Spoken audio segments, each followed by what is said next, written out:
Salut à tous, petit cas MVP intempestif parce que je me suis posé la question, je me suis dit que je devais faire un petit cas MVP sur ce sujet qui n'a rien à voir avec le sujet précédent qui était sur le paranormal d'ailleurs.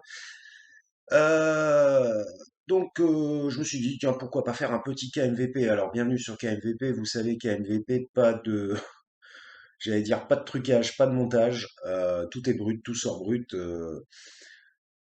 De mon petit crâne. Eh bien, écoutez, aujourd'hui, on va.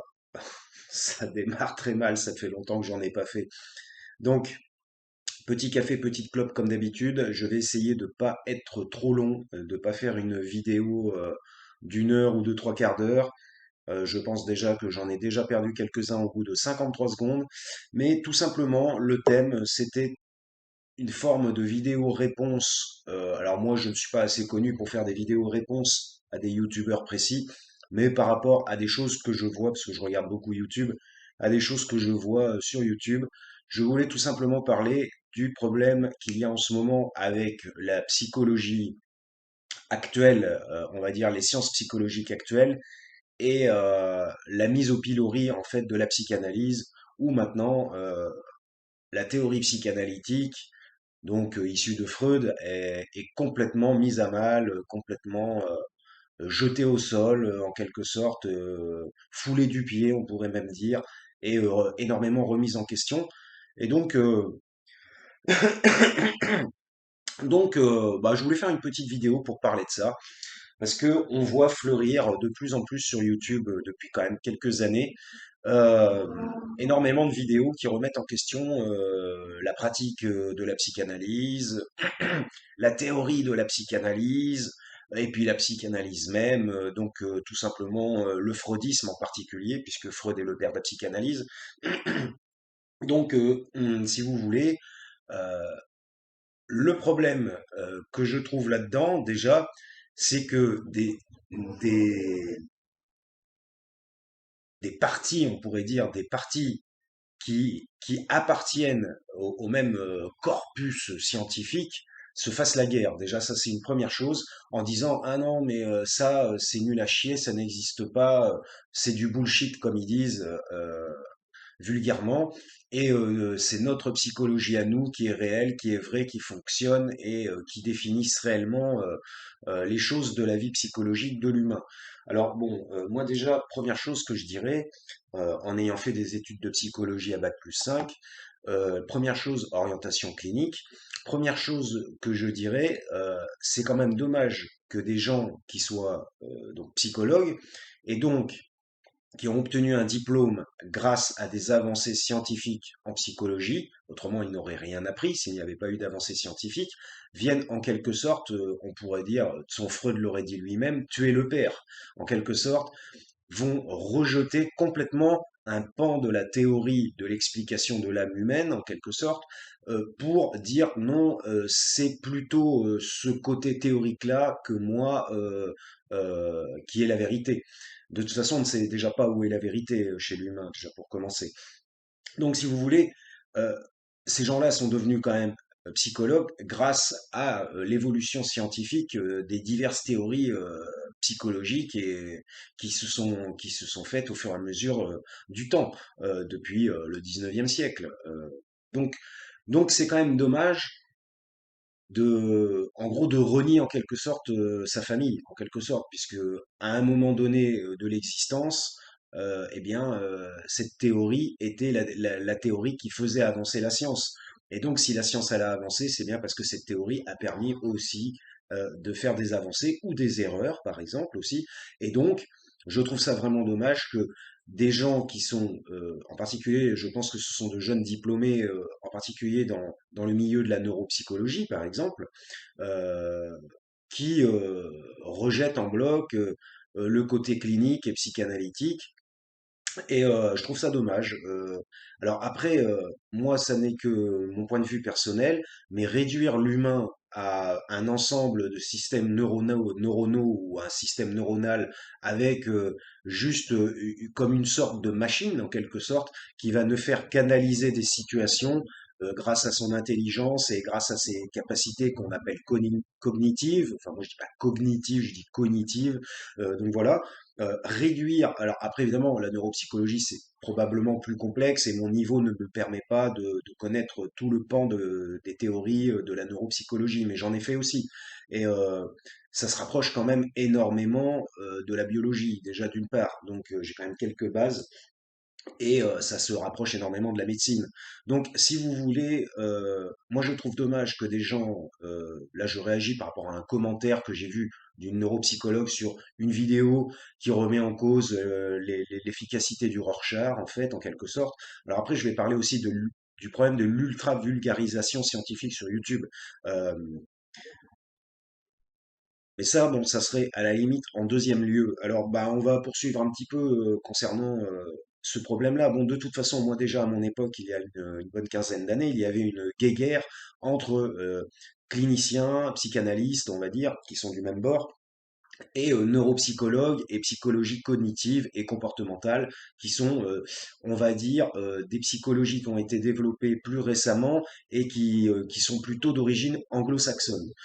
Donc, si vous voulez qu'il y ait des Français qui se sentent complètement euh, comment je dirais, intéressés, passionnés par la psychologie cognitive et la neuropsychologie et ce type de théorie récente anglo-saxonne, c'est leur droit. Ça, moi, ils font ce qu'ils veulent.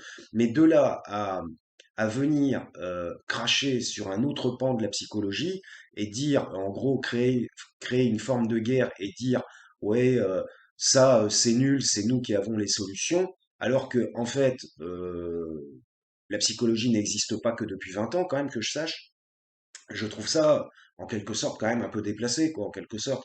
Au contraire, ça devrait être deux branches qui travaillent ensemble et qui exposent leurs points de vue qui sont différents pour une meilleure compréhension de la personne, de l'humain, du sujet, et une meilleure compréhension bah, des phénomènes psychologiques qu'on retrouve chez les gens, tout simplement. Et pourquoi pas aussi des pathologies, des psychopathologies. Donc, le problème, c'est que cette tendance est très forte et nous retrouvons ça chez des vulgarisateurs sur des vidéos YouTube. Le problème de la vulgarisation sur YouTube, c'est que les gens, bah, effectivement, ont une certaine, je dirais, limite une incompétence. Parce que faire de la vulgarisation, c'est une chose, mais en ces cas-là, il faut vraiment être extrêmement sûr de ce qu'on raconte. Parce que c'est souvent des gens qui vont euh, piocher dans plusieurs opinions qui sont toutes légitimes en quelque sorte, et qui vont prendre une opinion et qui vont dire à la communauté YouTube, enfin aux gens qui regardent YouTube, que c'est ça, qu'ils ont raison et que c'est ça qui fait partie de la vérité et qui sont des propos de vérité, et que en fait finalement les autres opinions n'auront pas été développées et finalement comme les gens ne s'y connaissent pas assez parce que c'est une vulgarisation, c'est quand même un domaine on va dire scientifique assez pointu et donc eh bien, les gens, qu'est-ce qu'ils vont faire? Ils vont croire ce qu'ils entendent. C'est un biais, on pourrait dire, ben, vous voyez, un biais psychologique ou psychosocial des vidéos YouTube, une ultra vulgarisation où on a l'impression, moi-même, quand je regarde des vidéos YouTube que je n'ai quasiment pas de connaissances sur le sujet, bah, comme tout le monde, je crois ce qu'on me raconte, vous voyez. Donc c'est une forme de biais de l'ultra vulgarisation de vidéos sur YouTube. Et le problème, c'est que souvent ces vulgarisations, c'est comme une forme de recherche, on va dire, d'un enquêteur en quelque sorte, enfin d'une personne, on va dire, comment ça s'appelle, d'un journalisme, c'est une forme de journalisme. Et donc le problème, ben, évidemment, c'est qu'il va prendre une partie et qu'il va l'exposer et il va dire c'est la réalité, alors qu'il existe aussi d'autres parties, des contradictions et encore des questionnements et que tout n'est pas complètement validé. Donc évidemment, c'est comme une forme de travail de journalisme, ça va venir en quelque sorte cacher des choses qui existent en disant que ce sont que ces choses-là qui sont les vraies, euh, tout en étant dans une forme de tendance actuelle de la société actuelle. En gros, c'est un peu finalement faire du moutonnage sans le faire exprès en quelque sorte. Donc, moi je dis, il faut être très prudent lorsqu'on regarde des vidéos scientifiques sur YouTube. enfin, lorsque ça n'est pas de la science pure et dure. Parce que la psychologie, on l'a déjà dit, hein, c'est une réalité, ça n'est pas une science pure et dure. Et d'ailleurs, justement, le problème, c'est que la science d'aujourd'hui essaie de réduire la psychologie, enfin, c'est-à-dire l'humain, parce que la psychologie, c'est quoi? C'est un être humain, point à la ligne, à juste à une forme de machine complexe qui émet des tâches, qui fait des tâches et qui réalise des actions comme un robot.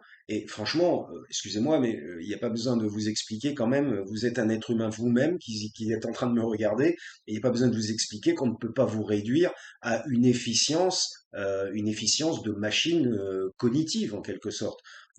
Voilà quoi. Donc, alors ça c'est un problème de la société actuelle qui essaie de tout réduire en termes de machine hein, aujourd'hui ou alors d'informatique. Donc bon, ça c'est autre chose, c'est l'expansion, c'est le développement technologique et scientifique qui est comme ça. Par contre, effectivement, si vous regardez une vidéo d'astronomie, par exemple, là je m'y connais aussi un petit peu, effectivement, vous aurez plus de chances que cette vidéo vous raconte la vérité scientifique actuelle de l'astrophysique, qui évoluera dans le temps, probablement, comme surtout l'astrophysique, ça évolue énormément, vu que nos connaissances du cosmos sont relativement faibles. Donc, là, à la limite, vous aurez plus de chances effectivement d'avoir une vidéo vraie, quoi, enfin, qui raconte la vérité scientifique. Mais lorsque vous avez une vidéo sur la psychologie et qui n'est pas en plus, enfin, je dirais, euh, traduite par une personne qui a bah, de bonnes compétences universitaires en psychologie, quoi, en gros, sur quoi se base-t-elle pour dire que ceci est obsolète ou ceci est mauvais, ceci n'est pas bon et ceci est bon, alors que ce n'est pas une personne qui est spécialisée dans la question. Bon, voilà.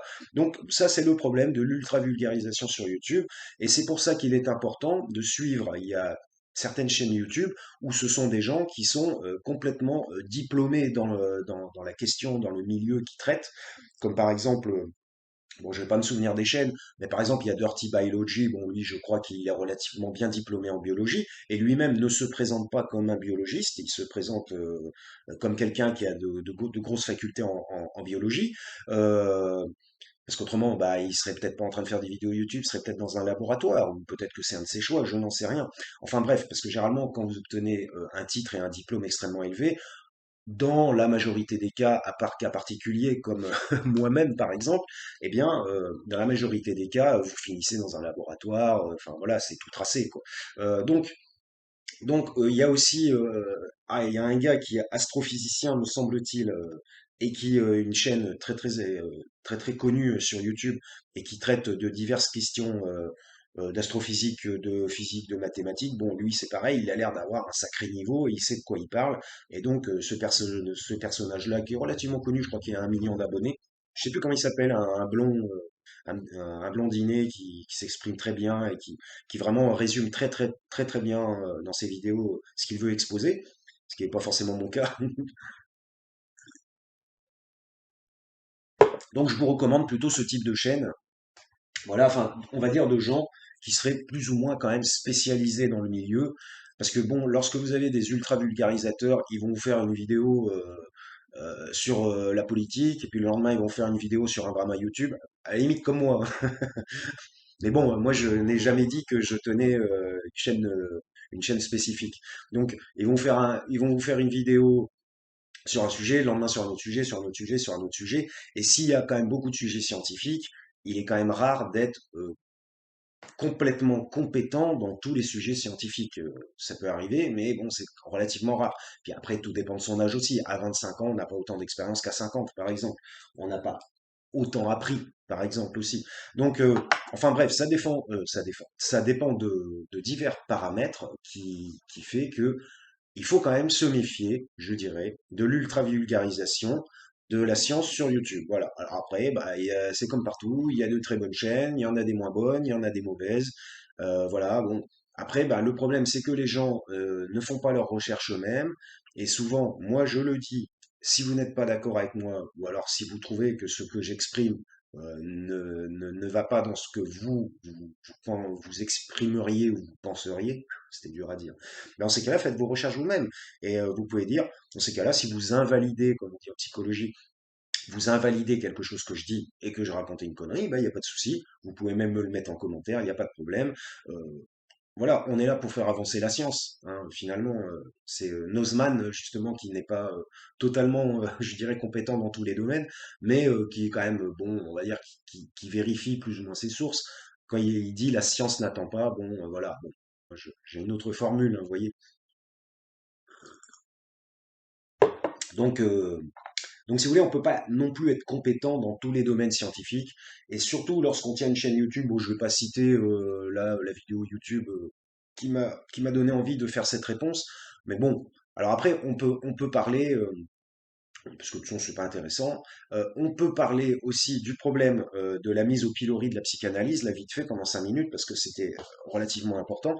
Bon, moi, selon moi, on peut pas réduire la complexité de l'humain, comme je vous l'ai dit, à une chaîne de neurones ou une chaîne d'actions cognitives intellectuelles de type informatique. Donc, en gros, il est quand même dommage de ne pas garder ce qui fait justement la spécificité de l'humain, qui est quand même le travail mental, enfin le travail mental, pas forcément intellectuel, mais imaginatif, la rêverie, les rêves, la nuit, euh, enfin, ce qui exprime en fait aussi la parole évidemment parce que l'être humain est le seul être de parole qui a créé un langage élaboré quoi, avec des signifiants, hein, c'est-à-dire que vous désignez une chose et cette chose n'est pas présente dans la réalité, mais vous pouvez l'imaginer grâce à son nom. En fait, ça sert à ça. Ça sert finalement à imaginer des situations qui sont intemporelles et qui ne sont pas ni dans l'espace ni dans le temps. Parce que si vous dites par exemple, hier j'ai vu, je dis n'importe quoi, hier j'ai vu un chien, ça veut dire que déjà vous parlez d'hier, donc ça a une signification temporelle, et ensuite vous parlez d'un chien, donc voilà, et ce chien n'est pas en votre présence au moment où vous en parlez. Autrement, il faudrait qu'il y ait l'animal en la présence pour pouvoir montrer à l'autre de quoi on parle. Donc, c'est-à-dire que la parole, c'est quand même relativement pratique, si vous voyez ce que je veux dire. Et donc, on ne peut pas réduire tout simplement l'être humain à un réseau de neurones qui effectue des actions intellectuelles et cognitives. Voilà, bon, ça c'est mon point de vue. Et donc, bon, Freud l'a bien montré que l'humain est extrêmement complexe et qu'il y a aussi, là par contre c'est quand même une découverte qu'on ne peut pas vraiment refuser, qu'il y a l'existence de l'inconscient. Quand par exemple les neuropsychologues, par exemple, j'ai envie de leur dire, mais qu'est-ce qu'ils en font de l'inconscient? Ils le mettent où? En fait, il n'existe plus. En fait, ils l'effacent en quelque sorte, ils effacent la réalité de l'inconscient. Freud a, bon, je ne vais pas redévelopper ce que Freud a extrêmement bien développé. Je ne serais pas forcément extrêmement, je vais pas dire compétent, si je suis compétent dans le freudisme, mais bon, j'ai pas le temps de tout redévelopper. Hein. Allez lire Freud tout simplement, ou alors des résumés ou des psychanalystes qui résument, qui se penchent sur la question. Euh, donc, Freud en a bien parlé quand même qu'il y avait l'inconscient et que cet inconscient était en action de manière relativement importante et régulière dans l'âme humaine et en particulier et il est très actif lors des rêves la nuit dans le sommeil voilà tout simplement donc puis dans d'autres aussi dans d'autres fonctionnements par exemple réduire une psychopathologie à une déficience cérébrale, enfin voilà, on peut pas tout expliquer, bien que justement la neuropsychologie essaie de tout expliquer par des déficiences cognitives et neurologiques. euh, le problème, c'est que ils n'arrivent pas encore à le démontrer. Ils disent que, en quelque sorte, que c'est comme cela que ça se passe, comme par exemple la schizophrénie, il y aurait des études de gènes, des études de problèmes neuronaux, de problèmes chimiques, de signaux chimiques, tatati tatata. Effectivement, de toute façon, il y a peut-être une désorganisation biologique lors de psychopathologie, et ça, à la limite, on va pas le contester, puisque la personne ne se sent plus elle-même, donc elle a bien, il y a bien peut-être aussi un trouble neuropsychologique derrière, neurobiologique. Donc, enfin, pas neuropsychologique, mais neurobiologique derrière. Mais on ne peut pas réduire ce trouble à un ensemble d'actions chimiques ou électriques qui parcourt le réseau nerveux, vous voyez. Donc, parce qu'autrement, enfin, ça serait trop facile. En ce cas, on est une machine, tac, tac. Le nerf, je dis n'importe quoi. Le nerf A été coupé. Si le nerf A, qui n'avait jamais été découvert dans le corps humain, parce qu'il est extrêmement fin, extrêmement petit, et on ne le voit qu'au microscope électronique à balayage, mes couilles. C'est ce nerf qui est coupé, puis on a découvert que ce nerf, finalement, eh ben, il arrivait dans le réseau XY du cerveau, et que le réseau XY du cerveau, eh ben, il était relié à de la schizophrénie, nanani, nana, et donc, après, on va dire que c'est le nerf, parce que le nerf, petit nerf A, vous voyez, je raconte n'importe quoi, j'ai mis une théorie neuropsychologique fumeuse, là, comme ça. Bon, c'est trop facile. Donc, enfin, ça serait trop facile. Moi, à la limite, si on pouvait limiter l'humain comme ça, à des réseaux nerveux et tout ça, à la limite, c'est le retour au XVIIIe siècle, là, au XIXe. Donc, l'être humain est beaucoup plus complexe que ça. Et un test de Rorschach, ça sert à quelque chose. Alors, ça va pas tout dire d'une personne, ça va pas tout expliquer, mais ça peut permettre de comprendre des choses et d'aller plus en profondeur dans la psychologie de la personne que elle-même ne pourrait traduire, puisque justement, ça vient toucher des couches qui sont un petit peu inférieures et très en profondeur de l'âme humaine, en quelque sorte, et de la psychologie de la personne qu'on appelle la psychologie clinique du sujet, parce que chaque sujet est unique, chaque personne est unique, et toutes les personnes ne vont pas réagir de la même manière. Donc c'est pour ça qu'on ne peut pas les réduire à un complexe mécanique unique, en quelque sorte, tout petit complexe mécanique, et qu'il n'y a rien d'autre derrière. Voilà. Alors le problème du rejet de la psychanalyse aussi, bon bah voilà, donc les gens sont dans le rejet de la psychanalyse, ils disent que la psychanalyse n'émet plus de preuves, que ça n'est pas une preuve. Le problème c'est les interprétations, c'est qu'il y a beaucoup d'interprétations et que c'est vrai que la psychanalyse, souvent quand on travaille on va dire dans l'orientation psychanalytique, on fait beaucoup d'interprétations. Et évidemment, une interprétation s'éloigne du concept scientifique, de la psychologie expérimentale, et donc forcément c'est moins bien vu, c'est pas bien vu. Mais qu'est-ce que vous voulez? Il faut bien aussi mettre les mains dans le pâté. Pour un moment donné, il faut pétrir la pâte pour que ça donne quelque chose. Vous pouvez pas tout fourrer comme ça au four, c'est le cas de le dire, et puis sans avoir fait un travail en amont en quelque sorte. Vous ne tiendrez pas un bon pain en quelque sorte. Donc donc voilà, bon bah c'était juste pour dire ça, et il faut pas cracher sur les psychanalyses. Après bon, surtout quand on n'y connaît rien, quand on n'y connaît absolument rien dans les domaines de la psychologie, c'est trop facile de suivre une tendance. Et d'ailleurs le problème aujourd'hui c'est que des tendances avec des leaders qui justement se disent être des scientifiques. Souvent, vous voyez, par exemple le problème du Covid-19, c'est que c'est la science qui a fait de la politique. Et on a vu jusqu'où on en est arrivé aujourd'hui. Les multiples confinements, les interdictions, les passes sanitaires, anti-passes sanitaires, finalement, c'est à cause, on va dire, d'une pensée scientifique un peu trop manichéenne qu'on en est arrivé là, parce qu'en plus, il est probable que dans un an ou deux, ils trouvent d'autres choses sur le Covid et qu'ils disent, ah bah finalement le Covid, ça réagit comme ça, on pensait que c'était comme ça, mais c'est comme ça. Bon bref, la science avance constamment, quoi. La science, la science ne s'arrête jamais. Donc, euh, donc voilà, donc moi, je trouve que voilà, on peut pas arrêter des points de vue extrêmement catégoriques sur les sujets, et surtout quand on fait uniquement de la vulgarisation scientifique et qu'on n'est pas spécialisé dans un domaine. Déjà, les spécialistes eux-mêmes des domaines sont parfois en contradiction.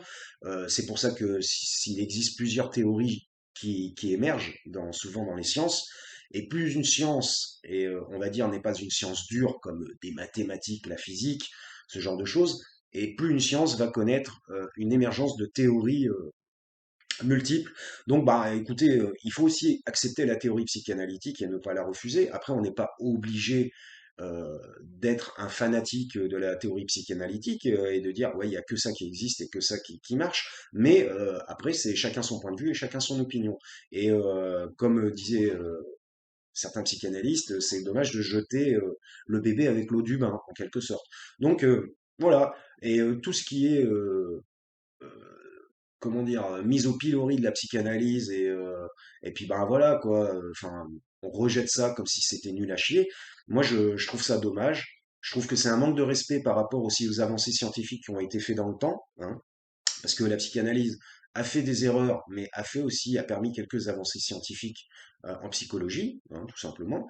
Et puis bon, en même temps, la psychanalyse, c'est marrant, ça parle un peu de tout. Ça n'est pas uniquement, ça enveloppe l'humain dans son entièreté, en quelque sorte. Et donc, si vous, justement, vous pensez que la psychanalyse c'est de la grosse merde et qu'il y a que la génétique, la neuropsychologie, la neurologie et tout ça qui existe, ben dans ces cas-là, vous vous réduisez vous-même à une machine. Alors si vous avez envie d'être un robot, eh ben voilà, bah, c'est dommage, je trouve ça dommage. J'allais dire, je trinque à votre santé, mais une santé de robot, ça n'existe pas. Dans ces cas-là, il faut juste changer la pièce quand il y a une défaillance. Donc, si vous voulez, ben voilà, je faisais cette petite vidéo réaction qui, finalement, je suis pas allé autant en profondeur sur le sujet que je le voulais. Mais bon, 25 minutes déjà, c'est relativement long. Désolé pour la vidéo au grain dégueulasse, mais vous savez que KMVP, c'est surtout le blabla qui est important. Après, moi je donne mon avis. Vous êtes un être humain libre et donc vous avez le droit d'avoir le vôtre. Donc je vous souhaite une bonne journée. Et puis ben ouais, je voulais faire un petit KMVP sur Zemmour là. Bon bah ouais, ouais, faudrait le faire. Bah on verra ça. Bah écoutez, je vous dis à la prochaine. Et puis bah si vous trouvez ça intéressant, abonnez-vous. Ciao.